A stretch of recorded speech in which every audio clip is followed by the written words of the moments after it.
Sri கடவுளருள் TV நேயர்களுக்கு சக்தி ஜோதிட குழுவின் சார்பாக பணிவான நமஸ்காரங்கள். சக்தி ஜோதிட குழுவின் சார்பாக அடியேன் அஸ்ட்ரோ KS ஐயங்கார் மற்றும் டாக்டர் ஹரிஹர சர்மா அவர்களும் மாத பலன், அதாவது விஸ்வாவசு வருஷம் கார்த்திகை மாதத்தினுடைய பலனை பற்றி சொல்ல வந்திருக்கோம்.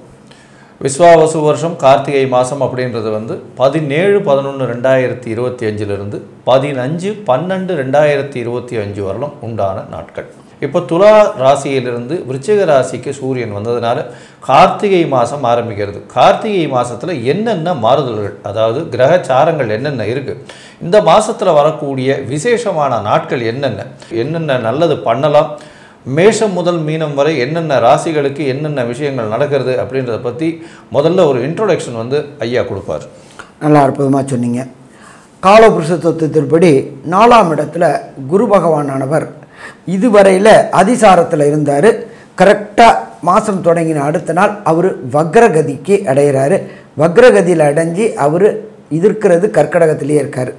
அதுக்கு அடுத்தது பார்த்தோம்னாக்க சிம்மத்தில் கேது பகவான் இருக்கார். அதுக்கு அடுத்தது பார்த்தோம்னாக்க துலாத்தில் பொறுத்தளவுக்கு சுக்கிரனும் புதனும் இணைஞ்சிருக்கிறாங்க. அதுக்கு அடுத்தது இந்த மாதத்திற்கே உரியான கிரகமான சூரியனும் ஆட்சி பெற்ற செவ்வாயும் இருக்கக்கூடியது விருச்சிகத்தில் இருக்கிறாங்க. இதை தவிர பார்த்தோம் அப்படின்னாக்க கும்பத்தில் சனி பகவானும் ராகு பகவானும் இருக்கிறாங்க. இதில் இன்னொரு விசேஷம் அப்படின்னாக்க இந்த மாதம் பிறக்கும் பொழுது தான் சனி பகவானை பொறுத்தளவுக்கு வக்ர நிவர்த்தி அடைகிறாரு. இவர் வக்ர நிவர்த்தி அடைகிறாரு, குரு வக்ரம் ஆரம்பமாகிறது. இதை பார்த்தீங்க அப்படின்னு சொன்னாக்க இந்த ரெண்டு கிரகமே பொறுத்தளவுக்கு வக்ரம் வக்ர நிவர்த்தி, குரு அதிசார நிவர்த்தி முடிஞ்சு வக்ரத்துக்கு போகக்கூடிய இப்படி ஒரு அற்புதமான காலகட்டங்களில் இந்த மாதம் பிறகுது.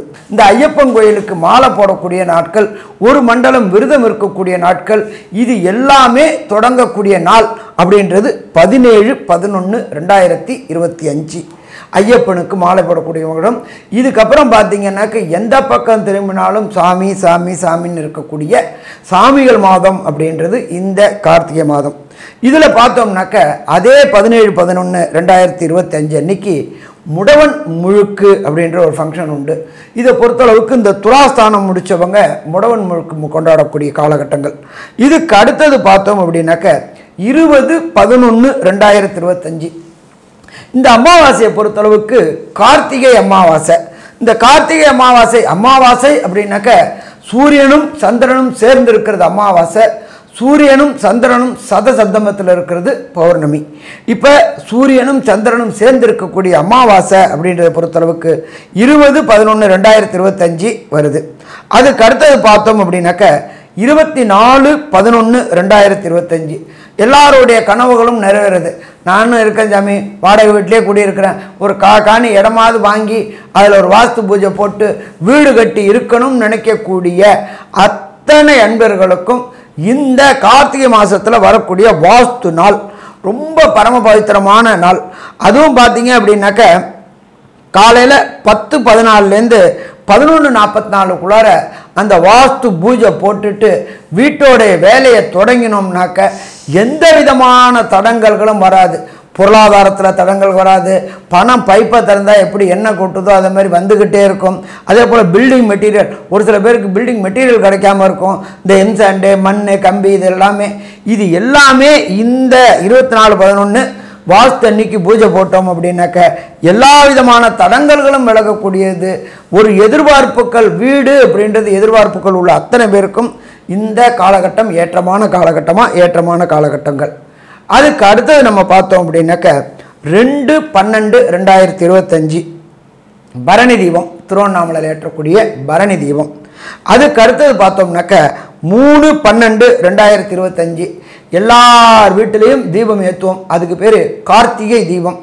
இருளை எப்படி விளக்கக்கூடியது அப்படின்றது, ஒரு இருளான அறையில் ஒரே ஒரு தீபம் ஏற்றினா எப்படி இருள் விளக்குமோ அதே மாதிரி இந்த கார்த்திகை தீபம் ஏற்றக்கூடிய நாள் 3-12-2025. 4-12-2025 அப்படின்றதுக்கு பாஞ்சராத்திர தீபம் அப்படின்றது. இந்த பாஞ்சராத்திர தீபம் அப்படின்றது என்ன அப்படின்னாக்க நம்மளுடைய முன்னோர்களுக்கும் மூத்தோர்களுக்கும் இறந்தவங்களுக்கு இதை கிட்டத்தட்ட யம தீபம்னு கிட்டத்தட்ட சொல்லுவாங்க. இந்த யமதீபம் அப்படின்னாக்க நம்மளுடைய முன்னோர்களும் மூத்தவர்களும் மரித்தவர்களும் பரமபத வாசலுக்கு போகிறதுக்காகவும் அவங்களுக்கு மோட்சம் கிடைக்கிறதுக்காகவும் இதை மோட்ச தீபம்னு சொல்லுவாங்க, பாஞ்சராத்த தீபம் அப்படின்னு சொல்லுவாங்க. அப்படியேற்பட்ட விசேஷ தினம் நம்ம தமிழ்நாட்டை பொறுத்தளவுக்கு நவம்பர் டிசம்பர் அதாகப்பட்டது கார்த்திகை மார்கழி தை வந்தாலே மக்களுக்கு பயம் கலந்த பதட்டம் இருக்கும். ஒவ்வொருத்தருக்கு ஒவ்வொன்றில் கண்டம்பாங்க. இந்த நவம்பர் மாதம் டிசம்பர் மாதம் கார்த்திகை மாதம் வந்தாலே பாதி பேருக்கு தண்ணியில் கண்டம் இருக்குது அப்படிம்பாங்க. அதுவும் பார்த்தோம்னா நம்மளுடைய சென்னை மாநகரை பொறுத்தளவுக்கு தண்ணீரில் முழுகக்கூடிய மாதம் அப்படின்றது நவம்பர் மாதம் டிசம்பர் மாதம். அப்போ இந்த கார்த்திகை மாதத்தில் ஒரு பக்கம் குளிர், ஒரு பக்கம் மழை, பூச்சி போட்டு தொந்தரவுகள் அத்தனையும் கடந்து தான் நம்ம இந்த கார்த்திகை மாதத்தை கடந்து போக போகிறோம். இந்த கார்த்திகை மாதத்தில் பார்த்தீங்கன்னா சனி வக்ர நிவர்த்தியாளர், அதனால் ஆண் சனி கும்ப சனி ஆட்சி பெற்ற சனி ஆகுது. அதே மாதிரி செவ்வாயும் ஆட்சி பெற்று போயிருக்கு. அதனால் சனி செவ்வாய் பார்வை ஒரு நல்ல ஏற்றத்தை கொடுக்காது. பொதுவாகவே போர் பதற்றங்கள் நிலம் 17ஆம் தேதியிலேருந்து பார்த்தீங்களேயானால் செவ்வாயினுடைய மாறுதல்கள் வரலும், அதாவது கிட்டத்தட்ட பார்த்தோம்னா 6/12/2025 வரலும் இந்த பதட்டமான சூழ்நிலை நிச்சயமாக இந்தியாவில் இருக்கக்கூடிய வாய்ப்புகள் உண்டு. இதன் மூலியமாக இந்த வெடி விபத்துக்கள் இந்த மாதிரியான விஷயங்கள் வரும். மழையினால் இந்தியாவில் நிறைய அழிவுகள் வரக்கூடிய வாய்ப்புகள் உண்டு. இந்த காலகட்டத்தில் பார்த்தீங்கன்னா இந்த பனி, அதாவது மேக உடைப்பு இந்த மாதிரியான விஷயங்கள் வரும்.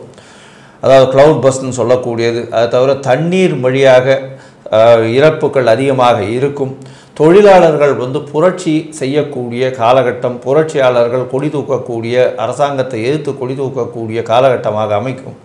ஏன்னா குருவும் வக்கர நிலையில் இருக்கிறதுனால கொஞ்சம் அரசாங்கத்துக்கு இந்த காலகட்டத்தில் பிரச்சனைகள் வரக்கூடிய வாய்ப்புகள் மிகவும் அதிகமாக இருக்கும்.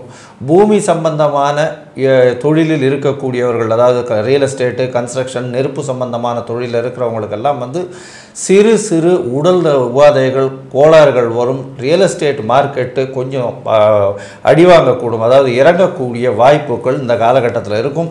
ரொம்ப ஜாகிரதையாக ரியல் எஸ்டேட் வச்சுருக்கவங்க கொஞ்சம் ஜாகிரதையாக இருந்து போகிறது ரொம்பவுமே நல்லது. இப்போ இந்த கார்த்திகை மாதத்தில் ஒவ்வொரு ராசிக்கும் என்னென்ன நற்பலன்கள் என்னென்ன கெடுபலன்கள் இருக்குது, அதே போல் என்னென்ன எளிய பரிகாரங்கள் இருக்குது, என்னென்ன நாட்களில் புதிய முயற்சிகளை தடுக்கணும் அப்படின்றத பற்றி பார்ப்போமா? தனுசு, மூலம், பூராடம், உத்திராடம் இந்த 3 நட்சத்திரம் 9 பாதங்களை கொண்ட ராசி. ராசியின் அதிபதி அப்படின்னு சொல்லக்கூடியவர் குரு. என்ன சார் இது, ராசியின் அதிபதியே 8ஆம் இடத்துல மறைஞ்சு போயிருக்காரே சார், என்ன சார் இப்படி இருக்குது? எப்பொழுதுமே இந்த ஜோதிடத்தில் பார்த்தீங்களேனால் குருவின் ராசிக்கும் சந்திரன் ராசிக்கும் 8ஆம் இடமாக இருந்தாலும் அஷ்டமம் 6, 8ன்ற மாதிரி வரவே வராது. அதனால் கவலைப்பட தேவையில்லை. ஏன்னா அந்த இடத்துல உச்சம் பெறுவதற்காக இடம் கொடுத்ததற்காக அந்த இடம் சுபத்துவமாகவே இருக்கும். உங்களுடைய ராசிக்கு பார்த்தீங்கன்னா 8ஆம் இடத்துல குரு இருந்தும் அவர் வக்கரகதி அடைகிறார் 18/11/2025 இந்த மாதம் ஆரம்பித்த 2வது நாள். அதனால் நல்ல ஒரு ஏற்றம் இருக்கும். எதிர்பாலினத்தவர் மூலியமாக நல்ல ஒரு ஏற்றம் இருக்கும். கவலைப்பட தேவையில்லை. பண வரவிற்கு பஞ்சம் இருக்காது. மறைந்த இடத்துலேருந்து திடீர் பொருள் வரக்கூடிய வாய்ப்பு இருக்கும். குடும்பத்தில் சந்தோஷம் நிலவக்கூடிய வாய்ப்புகள் நிச்சயமாக உண்டு. 3ஆம் இடத்தில் சனி பகவான் வக்கர நிவர்த்தி அடைகிறார். 3ஆம் இடத்தில் முடிசூடா மன்னன்னு சொல்லக்கூடிய அளவிற்கு சனி உங்களுடைய முயற்சிகள் எல்லாவற்றிலும் வெற்றியை கொடுக்கக்கூடிய காலகட்டம். இந்த மாதத்தில் பார்த்தீங்களேனால் 12ஆம் இடத்துல செவ்வாயும் சூரியனும் இருக்க. 12ஆம் இடம் அப்படின்னு சொல்லக்கூடியது தூக்கத்தை சொல்லக்கூடியது, அயன சயன போகஸ்தானத்தை சொல்லக்கூடியது. அதில் பிரச்சனைகள் வரக்கூடிய வாய்ப்புகள் நிச்சயமாக இருக்கும். இருந்தாலும் குருவின் பார்வையின் மூலியமாக ஏற்றம் கொடுக்கக்கூடிய வாய்ப்பு, வெளிநாடு வெளியூர் வெளிமாநிலம் சென்று ஷார்ட் ட்ரிப்பில் போயிட்டு வரக்கூடிய வாய்ப்புகள் நிச்சயமாக இருக்கும். மூத்த சகோதர சகோதரிகளோடு நல்ல ஒரு ஏற்றம், இணக்கமான ஒரு ஏற்றம் இருக்கக்கூடிய காலகட்டமாக இருக்கும். குழந்தைகள் மூலியமாக சிறு சிறு செலவுகள் கொஞ்சம் அதிகமாக இருக்கக்கூடிய வாய்ப்புகள் நிச்சயமாக உண்டு. எடுத்த காரியங்கள் நிச்சயமாக நிறைவேறும். அது தவிர புதிய வேலையில் மாற்றம், வேலையில் ஏற்றம் இருக்கக்கூடிய வாய்ப்புகள் நிச்சயமாக இருக்கும். இந்த மாதத்தில் 10-11 அதிபதிகள் அப்படின்னு சொல்லக்கூடியவர், 10-11 அதிபதிகள் அப்படின்னு சொல்லக்கூடிய புதனும் சுக்கிரனும் சேர்ந்து 11ஆம் இடத்துல இருக்கிறதுனால செய்யக்கூடிய தொழிலில் அபரிமிதமான லாபங்கள் வரும். சரி, இந்த புதனும் சுக்கிரனும் சேர்றதுனால வேறு என்னென்ன பலன்கள் வரும் அப்படின்றத பற்றி நம்ம ஐயா கிட்ட கேட்போம். கண்டிப்பாக நல்லது. பிரமாதமாக சொன்னீங்க. இப்பொழுதுமே இந்த தர்ம கர்ம ஆதிபதி யோகம் அப்படின்னு சொல்கிறத பொறுத்தளவுக்கு 9, 10, 11 உண்டவர்கள் இடம் மாற்றி இருக்கிறது தர்ம கர்ம ஆதிபதி யோகம். இந்த தனுர் ராசியை சேர்ந்த குழந்தைகளுக்கும் சரி பெரியவங்களுக்கும் முயற்சி ஸ்தானத்தில் சனி பகவானும் ராகு பகவானும் இருக்காங்க. கடந்த காலகட்டங்களில் சனி பகவான் வக்ரகதியில் இருந்தார். இப்போ வக்ரம் நிவர்த்தி அடைஞ்சிட்டாரு. உங்களுடைய ராசிநாதனான குரு பகவான் வக்ரம் அடைஞ்சிருக்கிறாரு. அப்போ எடுக்கின்ற முயற்சிகள் அத்தனையுமே ஜெயமாகக்கூடிய வாய்ப்புகள் உண்டு. இந்த தனுர் ராசியை சேர்ந்த தொழில் செய்யக்கூடியவங்க அவங்களுக்கு ஏற்றம் கிடைக்கக்கூடிய வாய்ப்புகள் உண்டு. பைப்பை திறந்தா எப்படி என்ன பிசுறு இல்லாமல் கொட்டுமோ அதே மாதிரி தனுர் ராசிக்காரங்களுக்கு பொருளாதாரத்தில் ஏற்றம் இருக்கும். ஏன் அப்படின்னாக்க உங்களுடைய ராசிநாதனான குரு பகவான் 8ஆம் இடத்துல வக்ரம் அடைஞ்சு உச்சம் அடைஞ்சு இருக்கிறாரு. கேட்ட இடத்துல பணம் கிடைக்கக்கூடிய வாய்ப்புகள் உண்டு. இதை தவிர அந்த குரு பகவானவர் ராசிக்கு 12ஆம் இடத்துல உள்ள சூரிய பகவானையும் பார்க்குறாரு, ஆட்சி பெற்ற செவ்வாயையும் பார்க்குறாரு. அப்போ கொட்டுமா கொட்டும். சிவராஜ யோகமும் கிடைக்குது, குரு மங்கள யோகமும் கிடைக்குது. அப்போ இந்த தனுர் ராசியை சேர்ந்த அத்தனை பேருக்குமே இந்த கார்த்திகை மாதம் 17/11/2025 15/12/2025 வரையிலும் அதி அற்புதமான நிகழ்வுகள் நிகழக்கூடிய வாய்ப்புகள் உண்டு. இருந்தாலும் என்ன சாமி இருந்தாலும்னு ஒரு இக்கு வைக்கிறீங்க, ஒரு சில நாட்கள் தவிர்க்கக்கூடிய நாட்கள். அந்த தவிர்க்கக்கூடிய நாட்கள் அப்படின்றது சந்திராஷ்டம தினங்கள். அந்த சந்திராஷ்டம தினங்கள் தனுர் ராசிக்காரங்களுக்கு 8/12/2025 9/12/2025 மற்றும் 10/12/2025 இந்த 3 நாட்களுக்கும் புதிய முயற்சிகள் எடுக்கிறத தவிர்ப்பது சிறந்தது. இதை தவிர வெளியூர் வெளிமாநிலம் வெளிநாடுகளுக்கு போனோம் அப்படின்னு புக் பண்ணியிருந்தீங்க அப்படின்னு சொன்னால் அதை தவிர்ப்பது சிறந்தது. தவிர்க்க முடியலை அப்படின்னு சொன்னாக்க நீங்கள் இருக்கிற இடத்துக்கு பக்கத்தில் உள்ள கோசாலையில் போயிட்டு பசுவுக்கு அகத்திக்கீரை கொடுத்துட்டு பயணத்தை தொடருங்க. வரக்கூடிய பிரச்சனை வந்த பிரச்சனை அத்தனையுமே விலகும். சரி, ஒரு சில தனுர் ராசி என்பவர்களுக்கு கிடைக்கக்கூடிய நற்பலன்கள் அவங்களுடைய தசாநாதனோ புத்திநாதனோ அந்தரநாதனோ சூட்சுமநாதனோட கிடைக்கல அப்படின்னாக்க நீங்கள் வணங்க வேண்டிய தெய்வம் அப்படின்றது திருக்கொள்ளிக்காட்டில் உள்ள குரு பகவானை வணங்கணும். அப்போ திருக்கொள்ளிக்காட்டில் உள்ள குரு பகவானை வணங்கும் பொழுது வரக்கூடிய பிரச்சனை வந்த பிரச்சனை அத்தனையும் விலகும். சாமி எனக்கு அவ்வளோ தூரம் போகிறதுக்கு வாய்ப்பு இல்லை அப்படின்னாக்க நீங்கள் இருக்கிற இடத்துக்கு பக்கத்தில் உள்ள ஏதாவது ஒரு புராதனமான சிவன் கோயிலில் நவகிரகத்தில் குருவின் அதிதேவதையான தட்சிணாமூர்த்திக்கு 54 எண்ணிக்கை அல்லது 108 எண்ணிக்கை உள்ள வெள்ளை மூக்கு கடலை மாலையை போடுங்க. இதை தவிர ஒவ்வொரு வியாழக்கிழமையும் வெள்ளை மூக்கு கடலை சுண்டல் பண்ணி சுவாமிக்கு நைவேத்தியம் பண்ணி வர பக்தர்களுக்கு விநியோகம் பண்ணுங்க. வாய் வாழ்த்தாவிட்டாலும் வயிறு வாழ்த்தும். அப்போ மனம் குளிரும் பொழுது தனுர் ராசி என்பவர்களுக்கு அத்தனை பிரச்சனையும் சூரியனை கண்ட பனி போல விலகும். ஸோ மொத்தத்தில் இந்த 17/11/2025 15/12/2025 வரையிலும் தனுர் ராசி என்பவர்களுக்கு என்னென்ன நல்ல செய்கைகள் என்னென்ன கெடுபலன்கள் நிகழும் அப்படின்றத கன்க்ளூஷனாக நம்மளுடைய KS ஐயங்கார் அவங்க சொல்லுவாங்க. ஐயா, அற்புதமாக சொன்னீங்க. தனுசு ராசியை பொறுத்தவரையிலும் ஏற்றமான காலம், பணவரவிற்கு பஞ்சம் இருக்காது, உடல்நிலையில் நல்ல ஒரு ஏற்றம் இருக்கக்கூடிய காலகட்டமாக அமையும். முயற்சிகள் எல்லாமே வெற்றி பெறக்கூடிய வாய்ப்புகள். எழுத்து பணியில் இருக்கிறவங்களுக்கெல்லாம் நல்ல ஒரு ஏற்றம் இருக்கும். ப்ரொஃபஸர்ஸ், என்ஜினியர்ஸ் இவங்களுக்கெல்லாம் நல்ல ஒரு ஏற்றம் இருக்கக்கூடிய காலகட்டமாக அமைய போகிறது.